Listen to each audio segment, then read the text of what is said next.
Bonjour, bien-aimés dans le Seigneur, que la grâce de Dieu demeure avec chacun d'entre nous au nom de Jésus. Merci, c'est venant. Bien-aimés, en ces derniers temps, les temps de la fin, il est très important de s'armer du discernement. Ah oui, le discernement, selon la parole de Dieu. En allant donc dans ce sens-là, depuis quelques jours, nous travaillons sur le prochain. Qui est réellement le prochain? Après avoir démontré clairement à la lumière de la parole de Dieu que le prochain, c'est celui qui fait partie du peuple de Dieu comme toi, dans le Seigneur, c'est celui-là qui est ton frère, ta sœur. Voilà le prochain dans le Seigneur. Et ceux qui ne le sont pas, le Seigneur les appelle à la repentance et à la conversion, afin qu'eux aussi à leur tour fassent partie du peuple de Dieu, le prochain. Est-ce que c'est clair? Et bien aimé le Seigneur, vous savez que depuis l'Ancien Testament, le Seigneur avait déjà démontré cela en mettant de côté une nation qu'on appelle la nation Israël, le peuple choisi de Dieu. Le Seigneur avait mis cette nation, avait séparé cette nation des autres nations.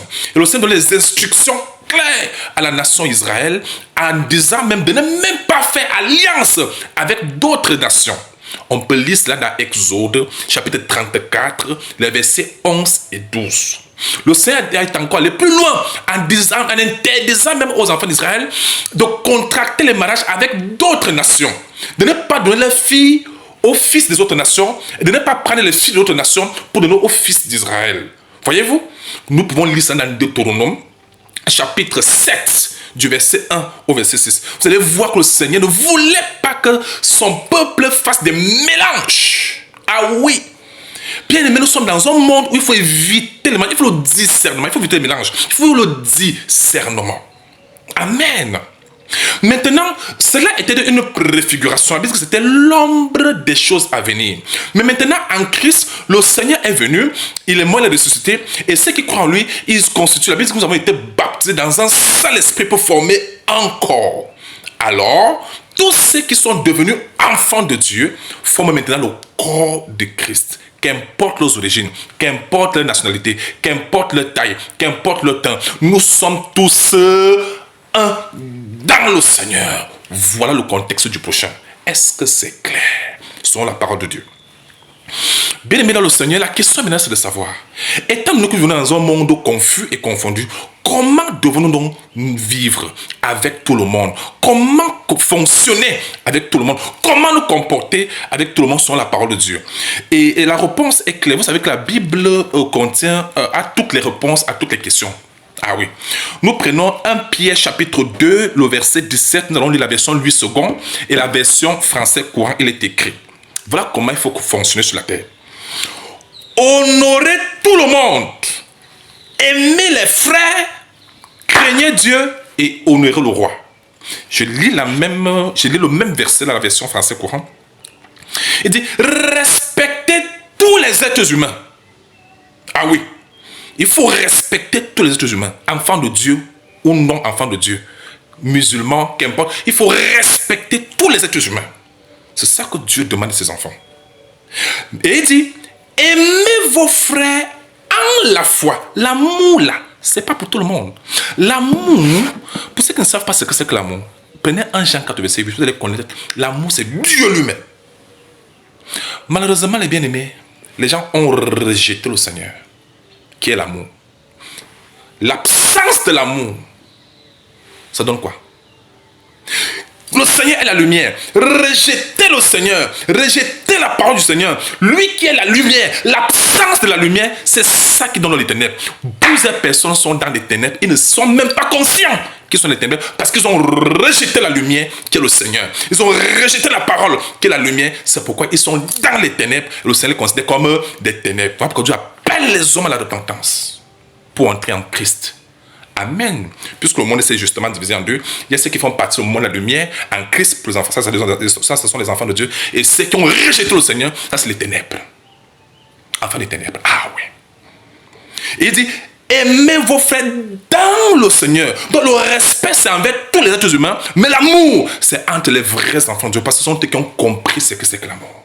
Aimez-vous les uns les autres est une instruction du Seigneur donnée à son peuple. Parce que ceux qui sont nés de Dieu ont l'amour dans leur cœur répandu par l'Esprit. Selon comme c'est écrit dans Romains chapitre 5, verset 5. Ce sont eux qui peuvent véritablement s'aimer les uns les autres. Et si quelqu'un n'est pas connu de Dieu, même si tu partages l'amour avec la personne ne va jamais le connaître. La personne va jamais, il ne connaît même pas la valeur de ça. Il ne connaîtra même pas la valeur de ça. Voilà pourquoi Dieu appelle les hommes à la repentance. Amen. Amen. Donc, il dit, aimez les frères dans le Seigneur. Et il continue, il dit ceci, suivant. Bien aimé, comme c'est écrit dans Pierre chapitre 2, verset 17, il dit, respectez tout le monde. Dans le respect là, il faut faire la part des choses, il faut le discernement. Le Seigneur dit, soyez prudents comme des serpents. On se respecte, mais avec prudence. C'est pas parce que tu es un être humain que ça veut dire que forcément je vais me confier à toi.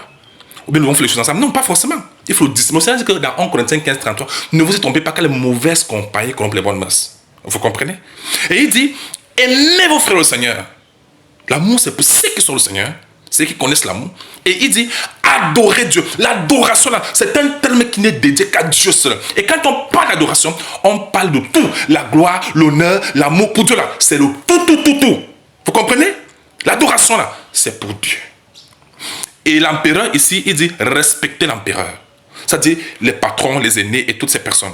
Donc vous comprenez donc que le Seigneur a mis chaque personne à sa place. Il a catégorisé les choses. Il dit pour tous les êtres humains, ayez du respect.